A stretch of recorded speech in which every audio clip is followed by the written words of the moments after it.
You are now listening to the Friends of Rugby podcast. Relax your anus. Balls. Thick thighs. Camille Shat. Where's his neck? Eddie Jones. You're fucked, mate. We're nice now.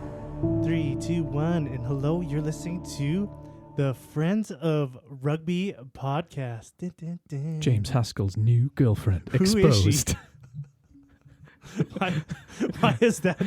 Why was that an article? That was the first thing. I Googled rugby news, Yeah, and that was the first thing that came up. it's been a slow week. Who's his girlfriend? Yeah, I've got Louis Who's James Rezamet news. Haskell? This will be like, what the fuck? I'm like, is he a DJ now? Like, what does he do? He's a DJ with a girlfriend. I bet you he's like, during the days he goes back to his old like high school and his bullies kids, shoves them in lockers, and then goes and DJs, and then tells the girls there that he's DJing. Tells him his lifting stats. Yeah, I'm lifting so big, I'm DJing this weekend at the club. Like, Gives him tickets. he gives me hardcore high school bully vibes. Yeah, Yeah, just the way he talks, he's almost like a character from a movie. he's the banter king. Yeah. Hey, Peter Parker, you know, it's the guy, the Venom guy that comes in the movie. Beats up Peter Parker. Yeah. How you doing, Frank? Welcome to the podcast. What do you mean welcome? Welcome. I'm the other part of it. I'm fine. Welcome to the Steve Monteith podcast. Yeah, right, yeah. I'm fine. How are you? I'm good. Yeah. I am good. No news. Are you sore from our rugby workout training thing on the weekend? Started up. You made it sound like you gave me a hand job. Why were you there? Why was I not there? Why were you in the fitness, the rugby fitness? To increase my fitness. Are you gonna play? No. You gonna strap up the old boots? But they're not that old. I played last season. Did you? With How many you. games- On the same field as you. How many games? Oh, okay. I remember you playing Grand Prairie. I played 2 games. Yeah. Yeah. Then I broke my finger. Are you excited for the season then? It's coming up around the corner. Yeah. Well, if you're anywhere but where we live, you're mid-season right now. But yeah, where we are, we're getting ready for our pre-season training, shedding some fat. It's a good time to start pre-season, actually, isn't it? Like right after Christmas when you got a few extra pounds. Yeah, and And it yeah, because feels there's nothing good. really going on. It's still cold. Oh, it's freezing. So you got nothing to do to like lift iron. Minus Get 20, swole. pitch black. May as well, do some work in the darkness so we emerge in the summer like butterflies. But yeah, it's good. But I did watch a lot more rugby this weekend than I did last weekend, so I feel a lot more prepared to talk about rugby. I unfortunately didn't. Oh, switch places. I actually feel like when we did that list last week, I didn't feel like I did it justice. Like I look back at my list, my team of the year, and I have regrets. I think all the people I mentioned were very good rugby players, but I just didn't research I it love enough. my list. My list was perfect. You named some fucking... I would need to talk to you about that. Like, we need to talk about the fact that you didn't read the brief. It was Picking perfect. Newcastle Falcons flankers in a World Rugby team of the man. year. He's underrated. Fine. Next year, I though, totally picked him to troll you. it didn't work. Well, it didn't work last week. Now it's sunk in. I'm like, wait the fuck? What are you talking about? I can't even remember his name. Tom Gordon, how dare Tom you? Gordon. Yeah, there you go. See, Fuck's sake, Steve. Take you it know seriously. about him. He's pretty famous. Well, I do now. I have to Google him. No, I couldn't. I had the training on Saturday right during the middle height of all the games, and then afterwards I do stuff. And then Yeah. on Sunday I had to go to church.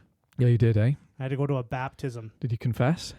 No, I thought I could sit in the corner. I was like, okay, when I get in here, I'll just sit in the corner, close my eyes, and I'll fall asleep. Yeah. You can't do that. No? You cannot do that. They're constantly making you sit down and stand up. That's how they keep you awake. Get you you're up, like, sing a please song. stand, please sit, please stand. And I swear, like, this guy's doing this on purpose to make sure People- we're awake. Probably. Because I can't hide. I can't mentally. I couldn't. So I had to like dig deep mentally to like.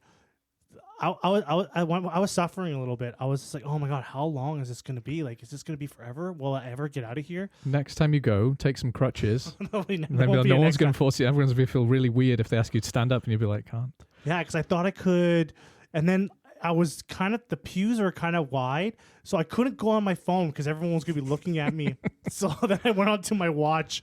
I was like, maybe there's something on my watch. Maybe there's some reels on my And then I'm scrolling. on my Casio digital watch. I'm scrolling on my watch. I'm like, fuck. I wish I would have like downloaded a game on here. I'll take Snake, anything, just right now. Just give me something. Okay, see if there's a Sudoku app for your watch next time you go to a baptism. Yeah, next time I gotta be prepared. Yeah. Yeah. Where do you want rugby to start? Let's get into some rugby. Do you want to talk about some rugby news? I got a news here article. Rugby paired accused of murdering baby girl paired at Warwick no, Crown let's not Court. talk about that. I read the article. Yeah, is it good? Good. That's the wrong word. Well, they mentioned right here the first word in the article is rugby paired. Okay, like a couple, Yeah. a husband and wife who both Yeah. play rugby. Now, what does it have to do with the murder? They kicked the baby. Nothing. Oh, Nothing. There's just rugby, and then at the last paragraph, they're both from rugby. Why would you? Why? Who we're a global wrote- community, Steve. You can walk into any Why would club you? in the world and get a welcome. But also, if you murder a baby, you make the news of the rugby. Like, I can't understand why rugby was used in this article, because it was one of the other things that came up top. Jeez, I don't want to talk about that. That's horrible. Like, no, we're not going to talk about it. Let's but talk about something worse. The Welsh squad. The Welsh squad. Welsh You squad. Sure, you don't want to talk about the murder? No, I'm good. We can turn this into a I'm crime, used to dark crime subjects. podcast. True crime of rugby. True crime. Yeah, we got a lot. We got lots of people. We can go on, but if you want to get into true crime and yeah, rugby, we got a lot. Yeah, we do. Even in the last year, there's been some shocking events. Yeah. That's not why we do this, Adam Steve. Hastings got his fucking license banned for too many speeding tickets. I think Adam Jones did as well. He got his license. Adam's Hastings, right? That's Adam Hastings, yeah. a Scottish player, yeah. Yeah. Adam Jones, the former Welsh prop, also lost his driver's license for being a naughty boy as well. Yeah. Yeah. But so- the best is the speeding ticket stuff. It's like, you got too many. Give us your license. Do they not do that in Canada? Yeah, they will. Yeah. But it's rare, Right. right? It's more common for someone to get a DUI.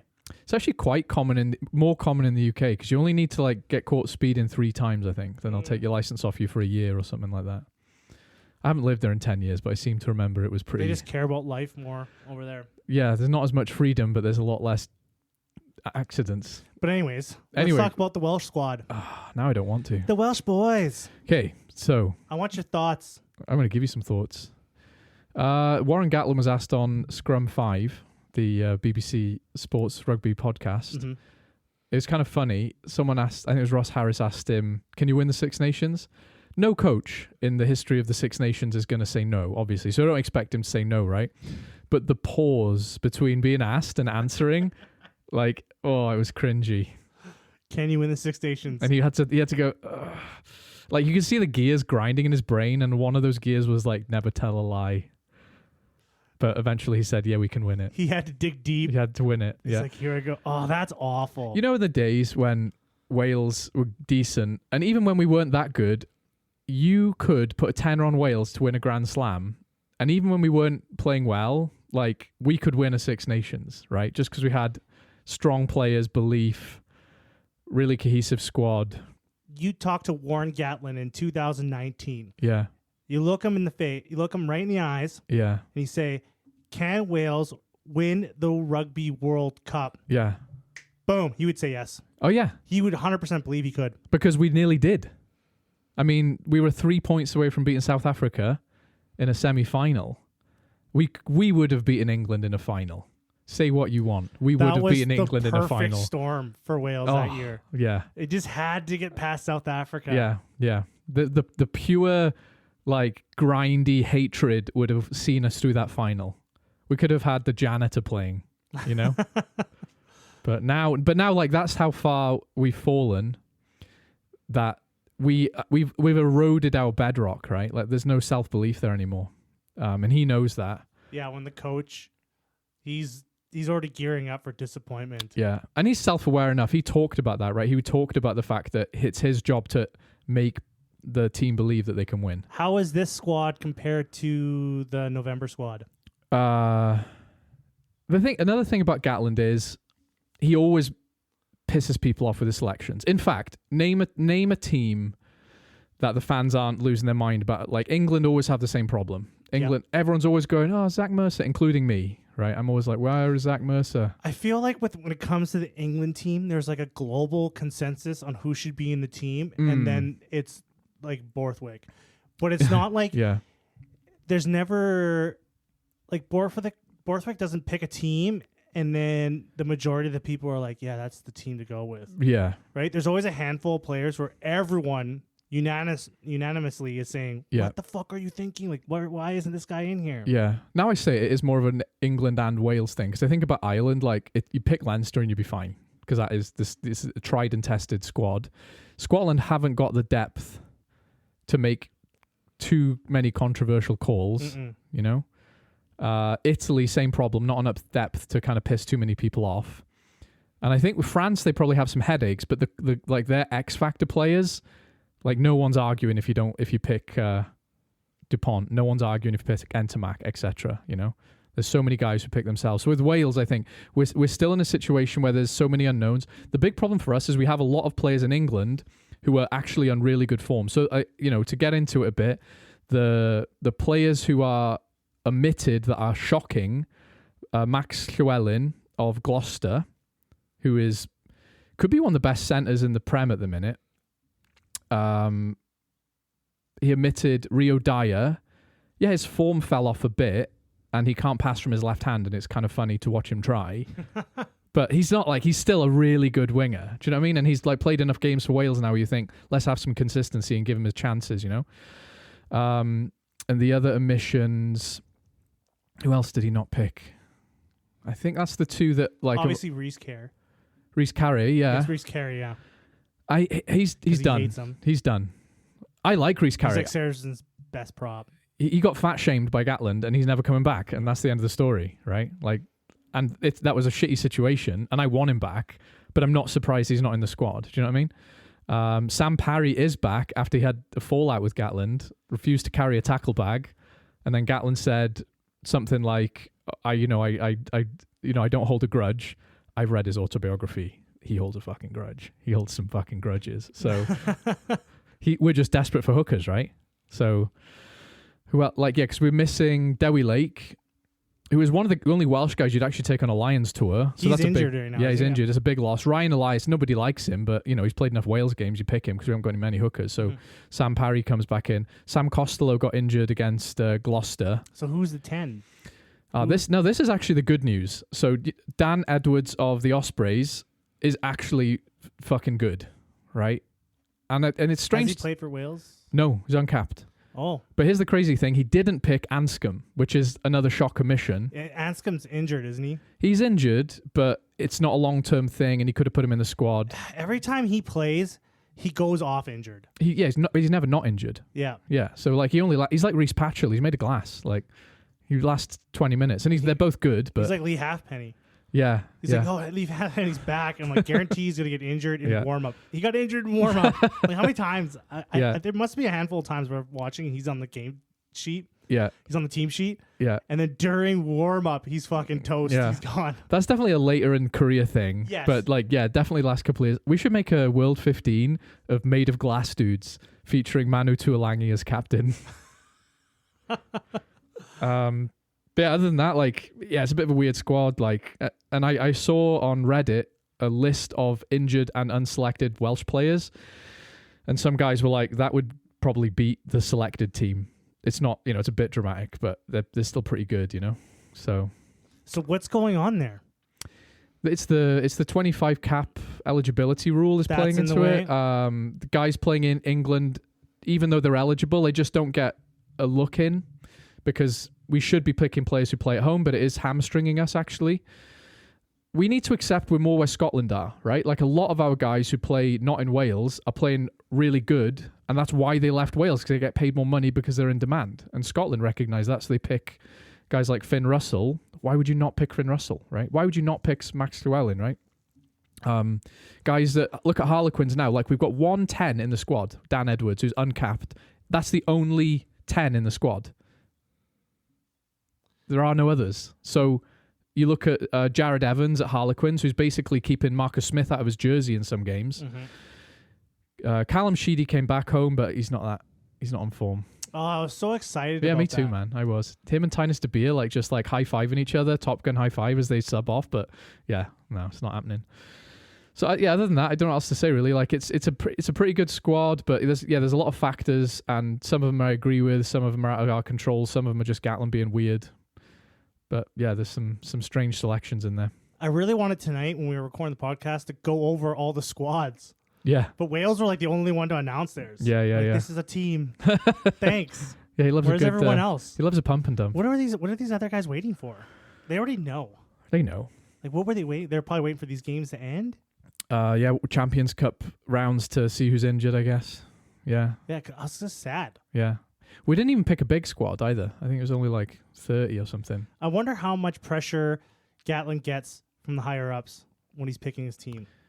I don't think he gets any, You but think he's just free ride? yeah, 100%. Pick who you want 100%. But I don't within think these guidelines. I think but I do think they've told him you need to win a minimum of 2 games, or we're going to find another coach. That's what I think.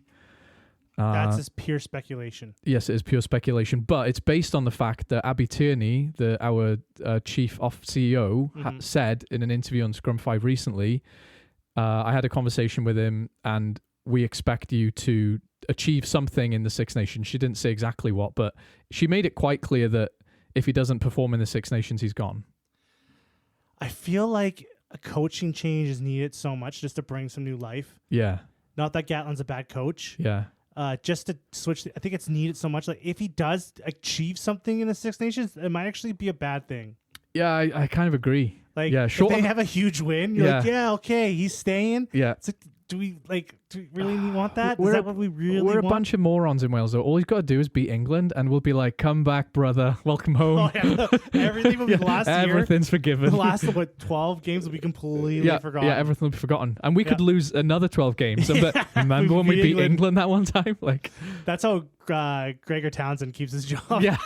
That's I his would love only. it. That's I would love it. That's his performance Yeah, bonus. yeah. He beat England, and we'll write you down for another 3 Yeah, years. 100%. We'll give you a fucking raise. You know when you have a coaching conversation at work and your supervisor comes in, like all he does is come in, is like, "Hey Gregor, did you beat England?" And you go, "Yes, I did," and then done. Done. Big old check. Hand over the contract. Get back in there, bud. Get back in there. Yeah. You've done us proud. Outperformed expectations. That is exactly Yeah. because that really does seem like that's Scotland's only Yeah. goal. There is some truth, a bit like being a bit serious. Like there is some truth to momentum. Like I know people talk about it a lot. If we beat France at home, we've basically beaten the team I think are going to win the Six Nations at home. And then momentum, like if you beat France at home, like you probably start thinking, well, we could probably beat anyone then. And that's true in rugby, right? Depending, there's a relativity there. Oh, hands down, if Wales beat France at home, Yeah. they can beat anyone. Yeah, they can. Yeah, they can. And yeah, they're not going to be close games, but that self-belief is like, it's fucking massive in rugby, isn't it? Mhm. It's such a momentum game. So I don't think we'll beat France at home, but if we do, we could win a Grand Slam. That sounds a bit mental. Then the swings of being a Welsh fan, man. Like last week, you asked me, how does it feel to be Welsh? And I'm crying in a dark room for 6 months. And then you give me a tiniest glimmer of hope, and I'm like, World Cup. Let's go. We're doing it. Yeah, it's easy. 2 years away. Easy. We are Yeah, doing it. Yeah. So Everything's happening this year. yeah. Other than that, Welsh squad, I don't know, a bit weird basically, but still doesn't feel like a Some strong old boys team. are back. Falatau's back. Josh Adams back. Falatau's back. Everything's gonna be okay now. I think so. Yeah. Yeah. Our front row looks weak, compared to the days of old. Got a guy called Will Griff John from Sale Sharks who's played 2 or 3 times for Sale. Mm-hmm. Like, come on. But Nicky Smith is also in the squad, which is class because he might be one of the best props in the Gallagher Prem right now. Who are you most excited about? Dan Edwards, actually, our 10. Yeah, because he's that good. Like, yeah, he's the guy. I'm really excited to see him. And Gatland doesn't pick Ospreys guys. Doesn't like him. And what Toby Booth did was he had a bunch of young players like Jack Morgan, like Dewi Lake, like Dan Edwards. He's given them this sense of belief that no other Welsh player has. And now when you watch the Ospreys play, they play with like confidence and belief. And he has that like cocky edge to him, Dan Edwards, right? He just slots drop goals against the Stormers, to win the game. Like he's got that X factor. But he'll probably get injured. So, that's just how it goes in Wales. What else do you got on the list there of topics? Mac Hansen. Mac Hansen. Lead the charge. Your turn. Mac Hansen. Mac Hansen. Banned You got a for slap on the wrist there. There's more than a slap. He got a 3-week ban This was like a punch in the eye. for expressing his feelings about the reffing in the URC. Did you watch the rant? I saw it a few weeks ago. Yeah. What he said, it was Yeah. pretty vanilla. You think so? He didn't. Okay, I'm not justifying what he did. Yeah. In the grand scheme, like as a fan, Mm. I'm not like moved by it or shocked by it. Mm. He's a little frustrated. He just got out of a game. Yeah. It was unprofessional, I guess. Yeah. I don't really care. The league has to punish him for this Yeah. because you can't have players just like saying this kind of stuff, because then it leads the fans, the people that give you money, to start believing in like that there's some kind of conspiracy going on, and right, like, you can't like have doubt in the league, and if the players are doubting the league publicly, Yeah. it's a bad look, It is a bad look. right? He's saying what we're all thinking, though. Come on. Do you honestly think there's some sort of like reffing favoritism? Not consciously. Have you ever met a ref? Yeah. They're like, refs are like in a cult. They're like equal to Jehovah Witness. Like they are sold. Like they're not. Their team is the refs. They're like Yeah, they do close ranks, don't they? 100%. Like have you ever like do you know a police officer? Yeah. And then when you see like like if you're a friend with a police officer and you see something on the news, Yeah. like a cop just does this awful thing, Yeah. right? And then you talk to them about it, they'll be like, well, you don't know how hard it is out there. They'll start making You don't know excuses. the pressure we're under.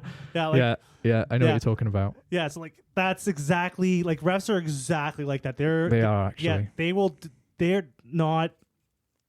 They're in their own world. I don't think. They're playing. They're playing a game against themselves. Like that's their enemy. Is their mind. I don't think they're biased. I don't think any ref ever goes out there and thinks, I want this team to win over that team. That's what makes Matt Hansen what he said like bullshit. I agree with you. I think people should be reprimanded for saying those kind of things.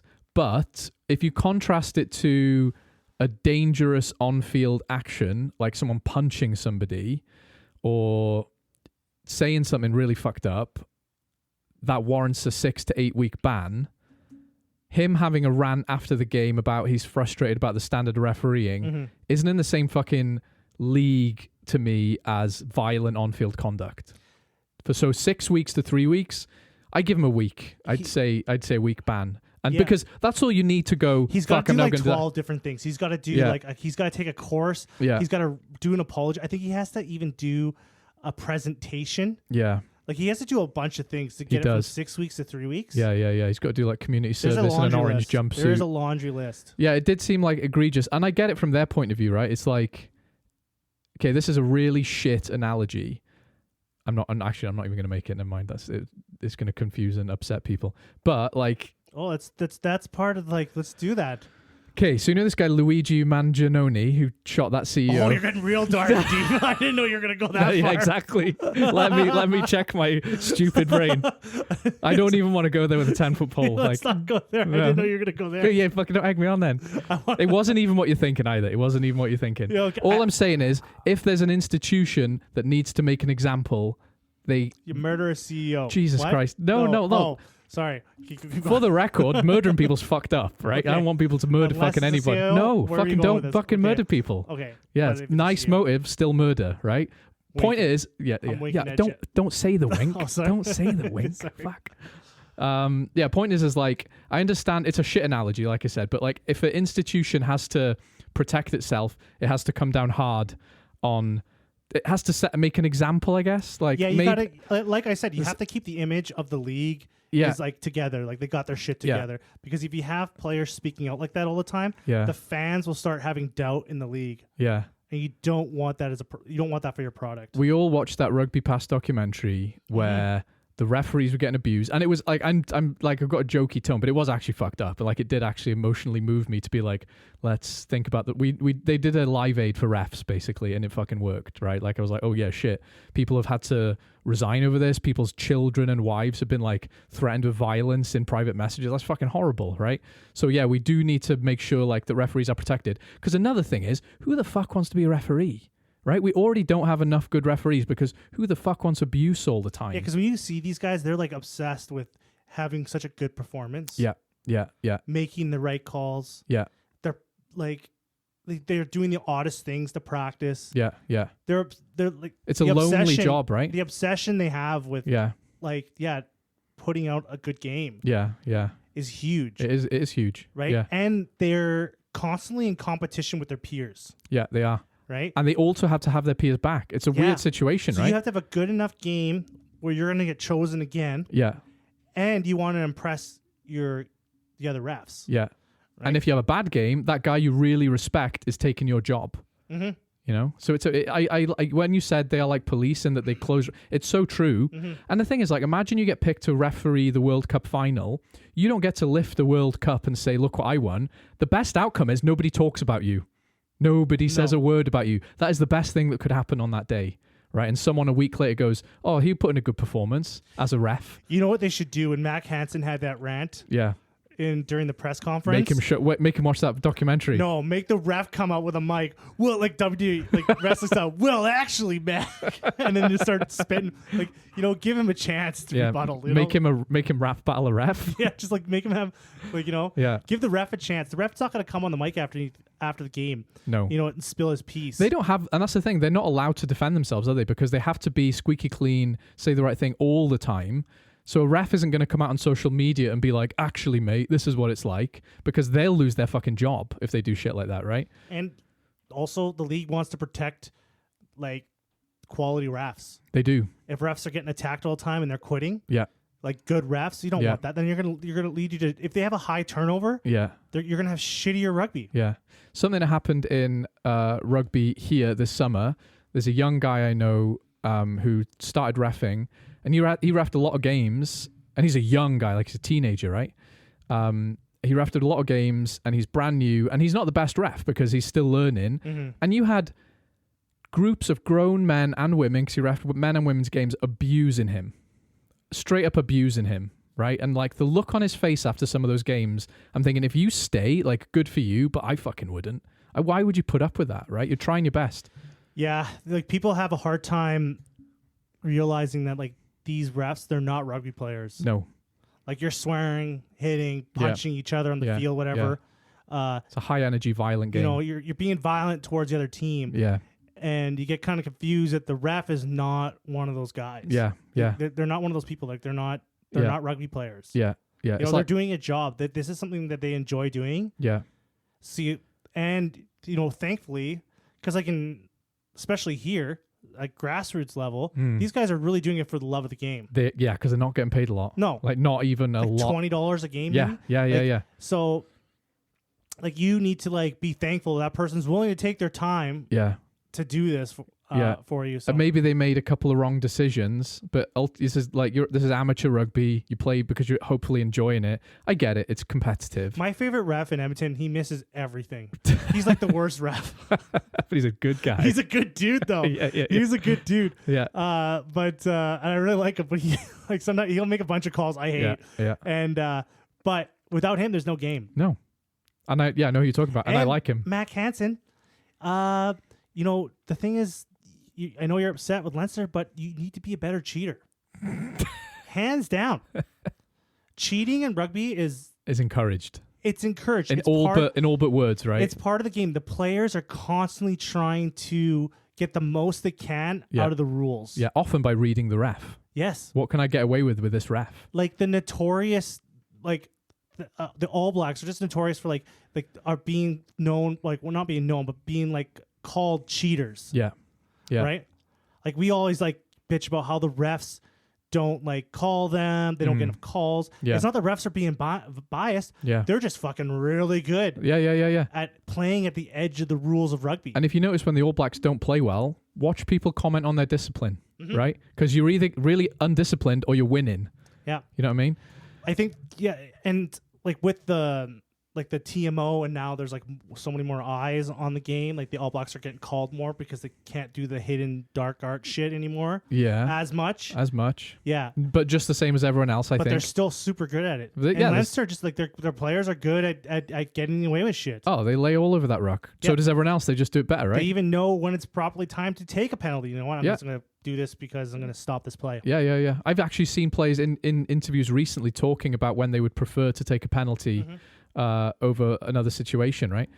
I actually thought this conversation was going to be different. I thought we were both going to come down on the other side and be like, speak up for the working man who's getting shafted by the moneybags Leinster, and speak up for the sweet boys in Galway who never get the rub of the green. Because what I was going to say is, I don't think there's genuine conscious bias in referees. I don't think any ref goes out there and thinks, I'm going to help this team win. But if you're at the Aviva Stadium, and there's 80,000 Leinster fans screaming for whatever, it does sway you a bit, right? And I've commented on this a lot. The standard of reffing in the URC is just not as good as it is in the Gallagher Prem and the French leagues. It's just not as good. That's the truth, right? And we need better quality refs. And kind of counterintuitively, the way to get that is stop fucking being dickheads to them. You have to be like encouraging, and it takes time to be a good ref. It does take a long time. All the best refs are close to retirement. Like, when Wayne Barnes is coming to the end of his professional career, he was old. Same with Nigel Owens. He was at his peak a year or two before he retired. So yeah, it does. I thought I saw an article that the ref that Matt Hansen was talking about, he's quitting. Really? Yeah. Oh, that's fucked up. So I don't know why. Yeah. Well, I don't think the article said why, but there was something that said he was leaving. Is it Bisbee? It's something Bisbee, right? Yeah. So maybe that had something to do with it. I don't know. I think they would have done what they did either way, but that just makes it worse, doesn't it? But yeah, it's not that I do kind of agree with what he says. He's just got to learn that there's a right way to say those kind of things, right? Because watch the amount of coaches after a game who'll say things like, I wasn't happy with X, Y, and Z. There's a way to say it, isn't there? There's a way to bring it up, make people aware that you're not happy with the decision without going on a minute-long rant. I feel like it's easy for me to come to this conclusion because I understand the culture of refs. Yeah.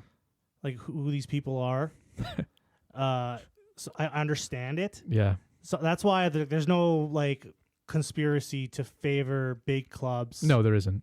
No, I never believed that. Now, when it comes to disciplinary hearings with players, there is a big, I think there's a discrepancy there. That's what I'm talking about. When larger players, when big star players go to those hearings, some of their that's questionable. The amount of high tackles Owen Farrell got away with was that verged on conspiracy. It wasn't a conspiracy, but it got to the point where I was like, this got to be a joke. The amount of no-arm shoulder bangers he put in with zero consequence, right? I was just like, what is happening? And then there was that one game. There was that one game that was being wrapped. That was the Fiji. Who was it? Fiji and who? Oh, it was Fiji and Wales, wasn't it?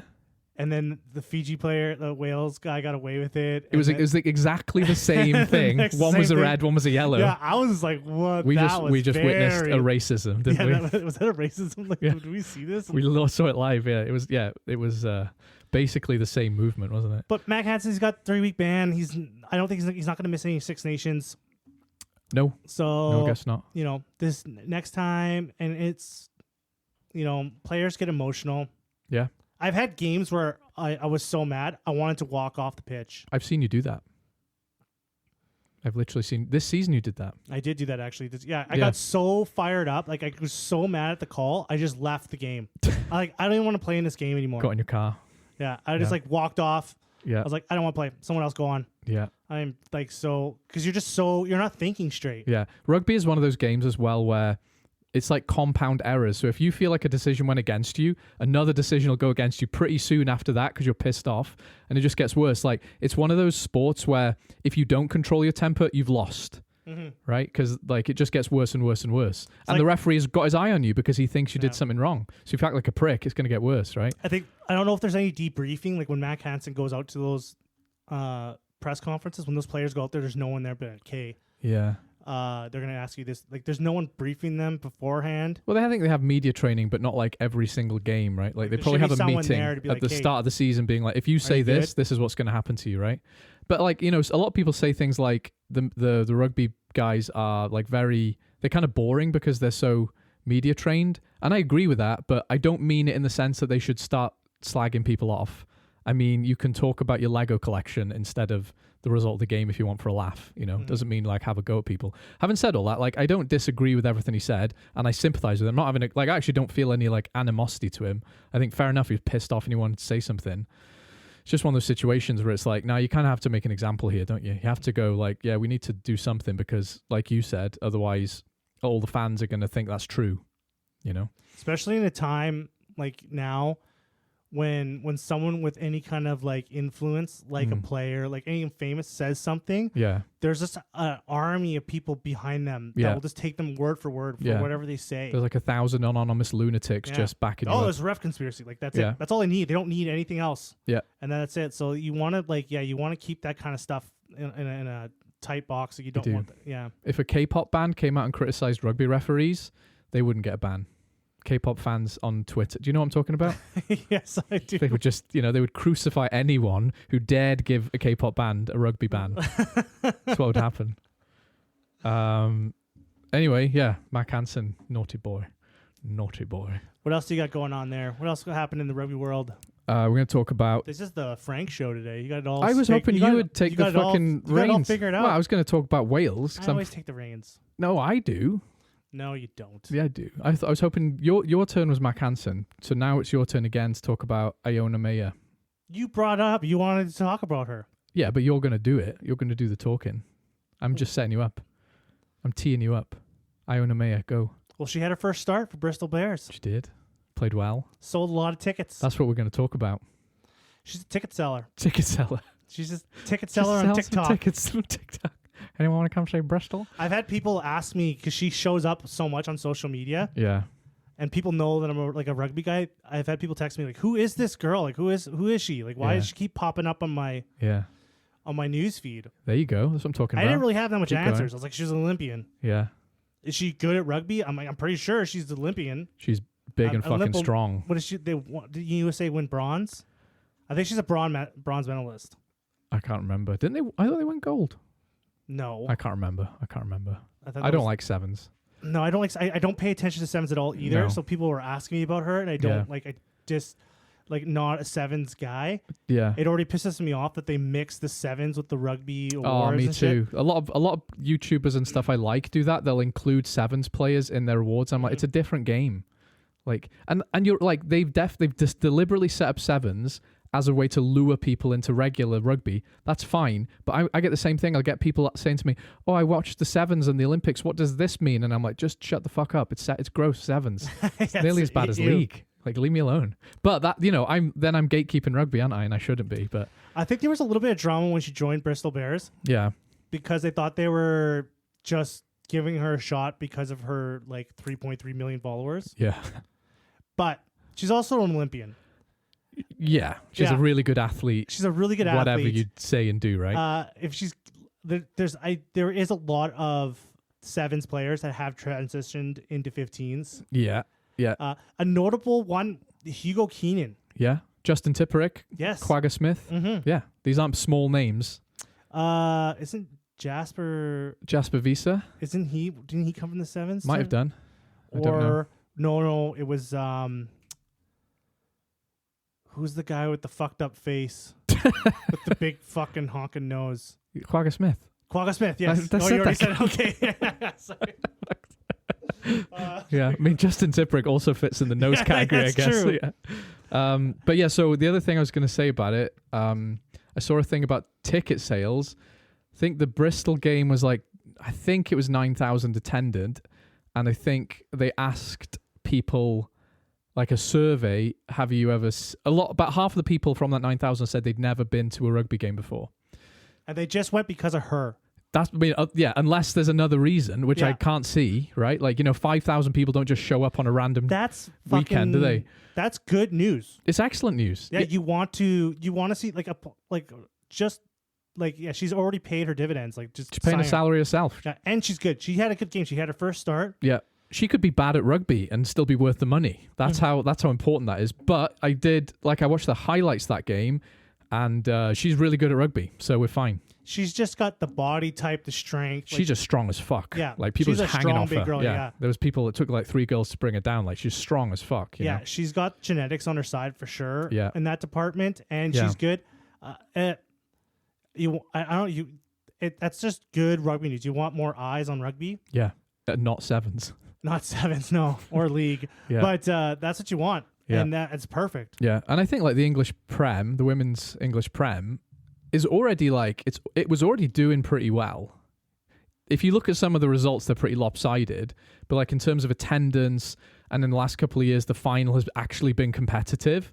Like all of a sudden, it's looking like English women's rugby is already doing fucking fine, right?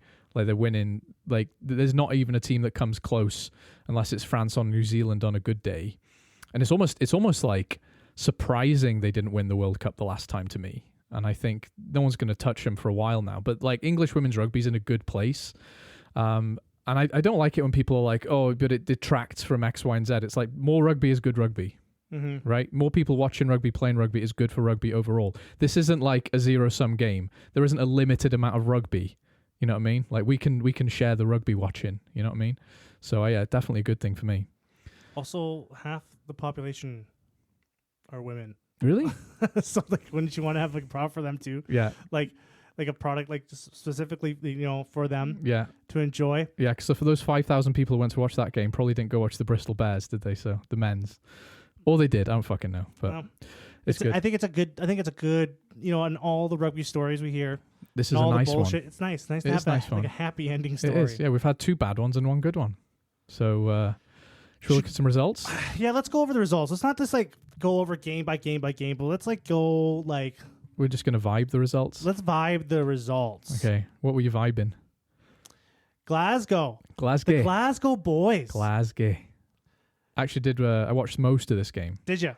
And it was. It was a bit of a hammering for most of it. Like I think we both called Glasgow to win this. yeah, I did. I know I did. I only- I ain't going against No, Glasgow. I ever think I again. did as well. Yeah, totally. And I think like the amount of times I wrote them off, I thought it would just be kind of salty for me to say anything but a win. Yeah, but you look at the scoreline and you think, oh, it was close, but Glasgow were pretty in control of that game for like 60, 70 minutes. Like they were dominant. Sione Tuipulotu had he is a scary bastard. He's the main character of rugby this year. Yeah, he is. Yeah. Antoine Dupont actually gracefully is stepping back to let Sione Tuipulotu be the main guy. Kind of cool of him. It is the year. It's the year of him. Yeah. Wait for the Six Nations. If he gets injured, I'll be genuinely upset. Oh, that'd be brutal. It would be brutal. Yeah. No, he's fucking class. Glasgow they kind of, when you watch them play, they play a lot like Bristol. Yeah, they do. This like fast pace, Yeah. ball flying all over the place, Yeah. turnovers galore. Yeah. Like they had like fucking 10 penalties in this game. Like they were racking up the infractions, Yeah. but they just that high stakes, high reward rugby. And it's fun to watch. It's good rugby to watch. It is. Yeah. It was good. Like, and that was the thing. I was watching it and it was Very attractive rugby. because it wasn't close for the first like 60 minutes. And sometimes you watch a game and it's just a fucking hammering and you're like, I can't be fucked. It didn't feel like that because Tuipulotu was so exciting to watch. Never mind the rest of the team who were also class. Like they're just a really exciting team to watch. I just hope Glasgow can keep him. Yeah, but he's no, they're keeping him. Like if Glasgow weren't winning and he was good, I'd say something different. But Glasgow winning, Scotland are actually really good right now, and he's the main character of both of those things. I'm gonna put Glasgow in the top 4 teams to win the Champions Cup this year. Yeah, I love writing them off. Are you but starting to be a Glasgow believer? I'm not a fan, but not a believer. A Glasgowian, whatever they call him. A Glaswegian. A Glaswegian. I don't know. Yeah, I think I believe. I can't see them winning it, but definitely. Well, yeah, it's that or nothing, really, isn't it? I don't think they'll get. I see. My instinct is to write them off. Like, there's a little goblin You in my have to brain believe. going like, "Fuck them, they're gonna lose." The Glasgow Warriors will win the Champions Cup this year. I'm Welsh, man. You can't just do that to me. Like, there's not a thing in my blood that has belief, you know? Seeing is believing. What happened to Sale, the Stormers? 40-0. I don't know, man. These South African teams devaluing I wonder our what happened competition there. by showing up and winning. Games in South Africa, Sale Sharks get blanked. Yeah. I wonder what happened. Do you think they sent the shit team? After all the shit we've said about South African teams sending B teams to Europe, it's about time we put the shoe on the other foot. Actually, no, we have done that because Leinster send B teams to South Africa all the time, don't they? But it has backfired. I know, man. It's Sale as well. They're such a they're the most unpredictable team, and that still doesn't make me like them. You know, I just think, fuck you, get good, and then when they do win, I don't care. So I don't know. That's my vibe. I just feel bad looking at these other games. Exeter Chiefs. Yeah. This is just like what a fucking night and day team from last year to this year. Well, they weren't good last year, were they? They were really good last year. Remember how I was saying that they were going to be the top 4?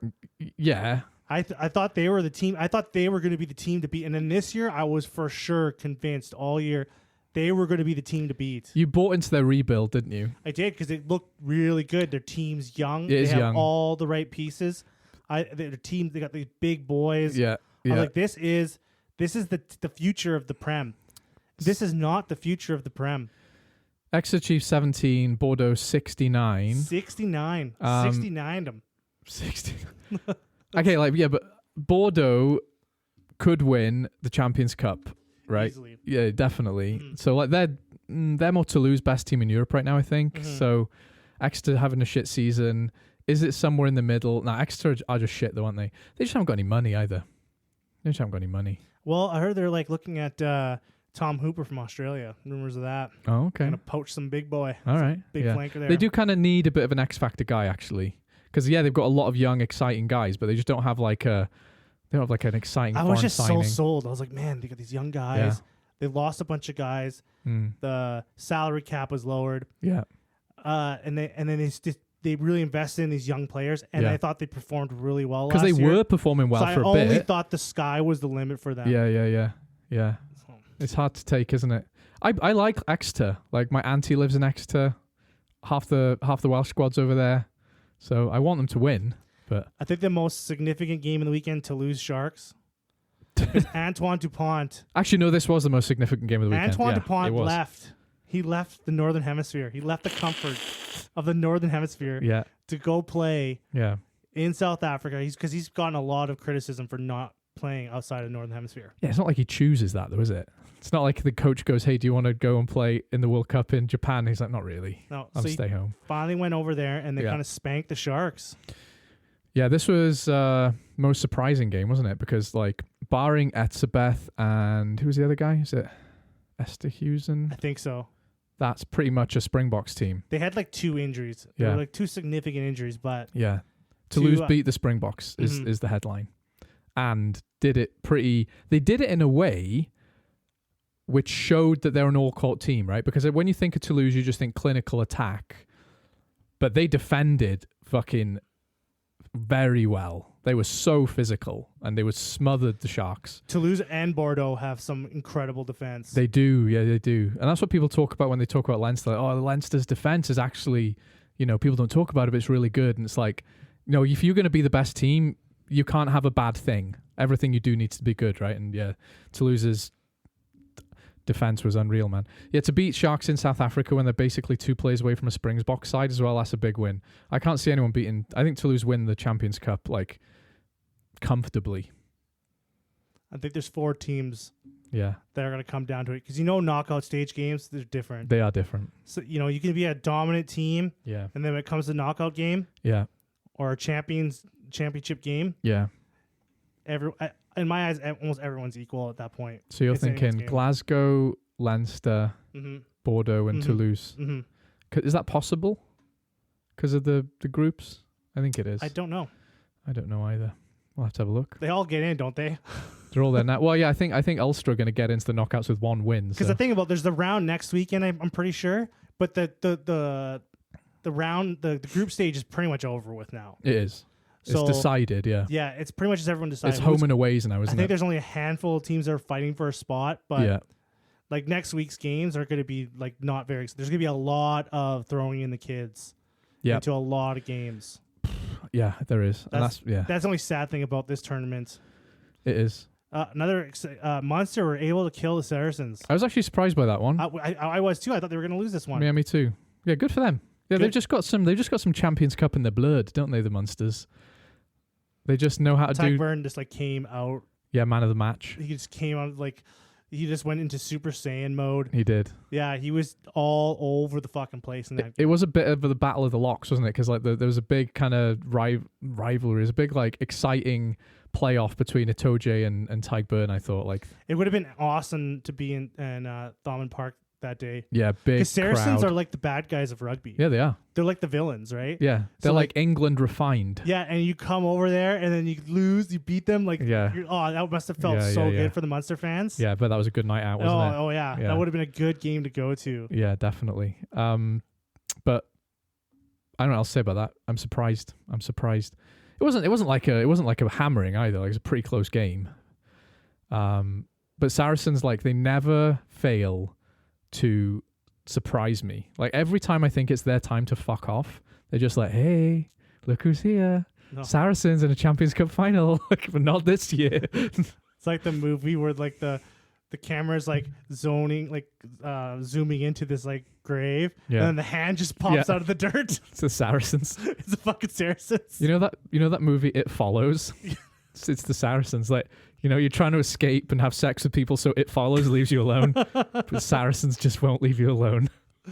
I'm sorry, what is this movie? What the fuck? You don't know the movie It Follows? No. It's a horror movie where this like spooky ghost monster just follows you until it catches you and kills you. And the only way to get it to stop following you is to have sex with someone, and it follows them. But if it gets them, it comes back for you. And then it follows whoever, and then if it gets you, it gets whoever you had sex with.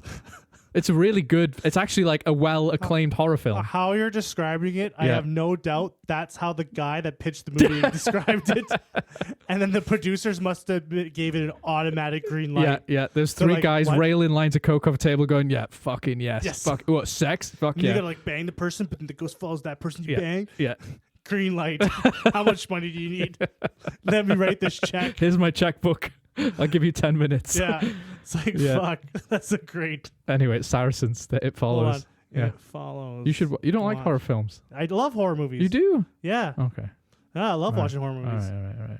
I actually don't know anyone that likes horror movies. I always want to go see them. No one wants to go watch No, them. I'm not a horror film guy. You get spooked I out. watched this and it fucked me up. I had a nightmare. I had a nightmare about it because it was that scary.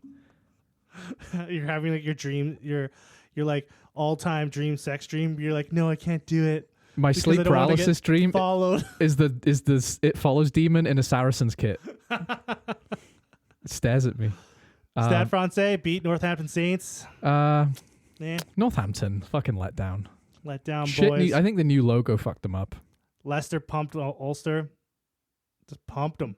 38-10. Yeah, Ulster a bit crap this season as well, aren't they? Man, I watched the highlights of this game. Yeah. Their fucking defense sucks. I know, they give up, don't they? They totally give up. Like their defense fucking sucks. Yeah, it does. Yeah. Ulster, their team is like compiled of like, it's like they have like a group of really good players, and then their other half of their team is like shit, like really bad, and they're just holding them back. Yeah. You know, that's what it feels like. There's just like a level because they got some good like what was it Tamuni? Yeah, he's a really fucking good player. He had a really good play there too in that game. But like it seems like there's just like a mix mash of really good and really shit on one team. I know what you mean.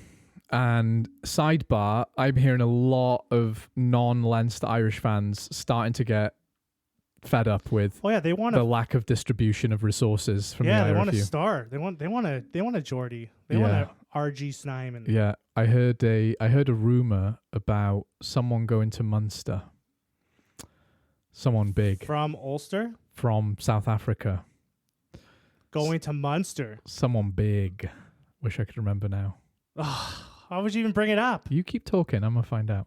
I'm gonna find out. Did I hear anything about that? You keep kind of talking. bringing something up to me. Yeah, right. You're getting a whisper of a thought, aren't you? Yeah. Can you feel it? Can you feel it? I It can't is remember. big. It's massive. It's the biggest rugby news of the week. Is it like Ox and Shay going? Might be. Could be. Could be. Yeah. We have to come back to that because it's I've fucking forgotten, and there's I can't Cass delay beat the any longer. Bulls 2 on the weekend, but the Bulls, they didn't bring the boys up. No one beats Cast at home. You know this. I know Can't beat this. Cass at home. Can't. It's not possible. Harlequins lost to Toulon. Bit sad about that. I wanted to. Harlequins fucking. I know they're kind of shit in the bed. They're aren't like they? Ulster this year. Yeah, they're kind of shit in the bed. They're like the Ulster of the Prem. The Prem has let me down because like there was so much like excitement and competitive games and hope last year, and all of a sudden like just all these English teams who were good, like Northampton are the biggest. Like I was so on the Northampton hype train last year. You know, really exciting 9 and 10 combo, playing a really nice brand of rugby. Then they changed their logo to a picture that was made on fucking paint, and now this shit. And it's kind of the same for Harlequins. Yeah, it's kind of a letdown this year. Yeah. It's just like this odd maybe it's because Bath they're doing really well and they're just like the most boring team ever. Everyone's forgotten and it's they just exist. destroying the Prem. Like no one gives a fuck now. Yeah. Like Bath. Yeah, a little bit. I just think the Prem in general this year is the quality's down. It is down. Like Benetton, if it wasn't like they had a shitty call at the end, they could have won. They could have beat Bristol this weekend. Yeah, they could have, because that was it was an off the ball tackle, like obstruction. No, not it was just obstruction. Yeah, he ran his line. He didn't. Very controversial call. He ran his line. Yeah. And like that's like And Bristol's was it? Are they in second? Are they in first in the Prem? Yeah, second I think. Yeah. Yeah, and Benetton bringing it to them. Yeah. At home, almost won. But you got to remember, Bristol are 6th in their group in the Champions Cup, and Benetton are 4th. So it's kind of like, who cares? Who cares? Not me. What did you think about that Leinster? I think I told you this before we started recording. My main takeaway, and it's going to sound anti-La Rochelle and anti-Leinster, which is very fucking on brand for me. I just thought that's not going to worry Bordeaux. That's not going to worry Toulouse. You know, yeah, it was actually a really good game. Like it was tight, really competitive. Defense from both teams was excellent. I just thought neither team was clinical in attack like Bordeaux and Toulouse are. Right, like Toulouse, I could see them beating. That's where Bordeaux and Toulouse. That's where they have the edge. Yeah, they can defend all day, but they can score tries. But they can score tries in those close games. Leinster and La Rochelle are lacking that flair. Exactly. Yeah, I thought this was actually a bad game for my boy Sam Prendergast. This is a point where there was a good big statement game here. It was, yeah, and he played really deep, almost like he was afraid. It's almost like he's only played a few professional games of rugby. I think his defense, his physicality is going to be his undoing. Mate, if I wish. In fact, we did record it. We recorded you saying this. I'm going to show you one of the episodes from like 2 weeks ago where you're like, he's flawless. He's literally Superman. No one's ever going to beat him at anything ever again. I never said that. And like Jack Crowley's a dirty piece of shit, and how dare he put an Irish jersey on? I definitely didn't say that. So yeah, that's gonna hold him up. Yeah, of course it is. He's a child. And I have mentioned his tackling before. All I'm saying is don't get on the hype train because he could be a really good rugby player if people don't put too much pressure on him. He's already a really good rugby player. Here we go. But this was a big game for him to really put that statement in, and he didn't do it this game. I heard a lot of things, more about what people said than what I saw. I heard that Geordie Barrett didn't have the best game. I heard that Frawley isn't fast enough to make covering tackles. Oh yeah, Frawley when he got subbed on. Yeah, and I just heard a lot of things about. Maybe I didn't notice it as much, but I just thought like. Maybe they're kind of finding reasons to be not happy about what was actually a win, right? Leinster won, and everyone's talking like they lost the game. But I think it's because their expectations are so high, and they should be. They don't want dirty wins for Leinster. No. Leinster fans want they want all black wins. You have the perfect team, so you expect perfect wins, right? Yeah. So I get it. I understand. You should have high expectations. But it feels like a loss somehow. And I think it feels like a loss because I'm sitting here as a neutral going, that Toulouse will beat you. I think they're taking it as a loss because they're looking at Bordeaux and Toulouse. Yes, And they're exactly. comparing this game Yeah. to what's going to happen when they play those two teams. Yeah. Right? If they're going to struggle and battle this hard with Yeah. La Rochelle, Yeah. but these two teams hate each other. These two teams Oh, are they got rival. history, haven't they? Yeah. Yeah, they got so history. both teams are up for this. Yeah, they were. They right? were. You're And it talking felt about like two that. really good teams. Yeah, like I said, it was actually a really good game. Like, Mm-hmm. really, really tight game. Like, so just it feels like Leinster fans suddenly feel like New Zealand fans, right? They'll talk themselves down in a win, but they'll talk themselves up in a hammering against the Dragons when obviously they're going to win. Do you know what I mean? It's like they're never happy, but they love a fucking beatdown. And that's a good sign, actually, because it means that your expectations of your team are sky fucking high. Like, your standards are through the roof. That's a really good sign of, like, you're the best of the best, you know? Well, they got the money. They got the players. There's Yeah. just high expectations there. Right. There has to be. That's there right. has to be. There's no excuse for losing anymore, There's right? just a lot of pressure on them. If you're going to be like when the image of you guys are getting favored Yeah. by the Irish Rugby Union, Yeah. and you got all the players, you got the stars, like you better be producing. And the rest of Ireland is looking at you going, you Yeah. greedy bastards. Yeah. Like, yeah. So yeah, you got to if you're gonna have everything, you got to use it. Totally. So they're expecting the best, and then that's why this game kind of feels like maybe a loss, Mm. even though it's a win. Mm. It's because they should have won that game, won it, Yep. and then looking forward to playing Toulouse and Bordeaux. Mm. Like, bring it on. Yeah. We're right there with you. Yeah. And for the record, I do think Leinster, Toulouse, Leinster, Bordeaux be a hell of a game, be a close game. But I just see Toulouse scoring an extra try because they can do that, at the minute. Honestly, Toulouse and Bordeaux and Leinster, all three of those teams can beat each other on the day. They could. I'm more thinking In about my a eyes, I 64. don't- They play each other 10 times. It's like 6-4 in Toulouse's favor. That's what I'm thinking. I'm not thinking they beat him. I just think if I was a Toulouse fan, I would be thinking that's not a Leinster I'm super worried about, I think we can beat them. That's what I'd be thinking if I was a Toulouse guy. Maybe not. I don't know. The thing is about Bordeaux is they're not as storied as Toulouse, right? Toulouse, It's because Toulouse have Antoine Dupont. yeah, but not only that, they've won the Champions Cup several times. Yes. Do you know what I mean? Like they know how to win a Champions Cup final a lot Mhm. more than Bordeaux do, Mhm. So I think, but you're right. Like Toulouse also have like probably the best squad in rugby, just above Leinster, actually. They've got like the French national team and some and Blair Kinghorn and Willis. They just got everyone. They do. They just got everyone. Yeah. That's what I think. Well, I think we talked about everything we need to talk about today. Do you want to predict things? Do you want to predict things? Real quick. We can predict You want things. to predict things? Yeah, for next weekend. Spooky things. Ulster Exeter Chiefs. Oh, Friday. the battle of the There you go. bastards. Who do you think's going to win this one? It's more about who I want to win this one, I think because all the Welsh guys in the Exeter squad and because I just want Exeter to be good again, I'm just going to say Exeter. I think Ulster will win this game. I do actually think Ulster will win it. Yeah. Stade Francais goes to South Africa to the Bulls. Bulls will win this one Yeah. easily. Yeah, Bulls win that. Munster go to Northampton. Ooh. Oh, do you know what? If you'd asked me 6 months ago, Northampton every time. Ask me now, Munster. This is going to be a tough game. They got Champions Cup in the blood. I'm going to call Munster too. Yeah. I'm going to go with them, yeah. The team without a fucking coach is going to go to the champions of the Gallagher Prem and beat them, yeah. Claremont, Bristol. I'm going to say Bristol. I think they do bounce back. You also have to look. We have to look at the standings Not that too, they lost. right? I was Claremont. actually. Yeah, you mean the Champions Cup table? Yeah. Yeah. Yeah, because Claremont, Bristol, 5th and 6th. So they don't give a shit. This is a fun game. Mm-hmm. This is Claremont at home. I'm gonna say Claremont. Actually, now you've said that. I didn't know it was at home. Yeah, I say Claremont as well. French teams hate losing at home. La Rochelle going to Benetton. La Rochelle. I'm gonna say Benetton. Okay.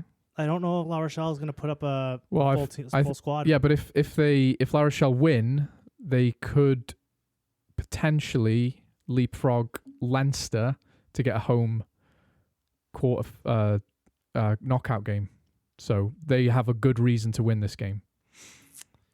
I'm gonna still say Benetton. I don't know why. on my Google thing right now, you know when the shields of the club, Benetton's shield hasn't even got a picture. That's how little Google gives a shit about Benetton. So yeah, it's La Rochelle. Bath are going to Leinster. Rest in peace. It's going to be Leinster, but Bath should be they're not going to win. No. But they should, like, that's what I'm saying. The English Prem, like, it's kind of fallen in its grace a bit. They should expect to put on a good show there. But yeah, Leinster win that game. Hands down, they win. Yeah. Oh, this is going to be a good game. Glasgow going to the Stoop, playing the Harlequins.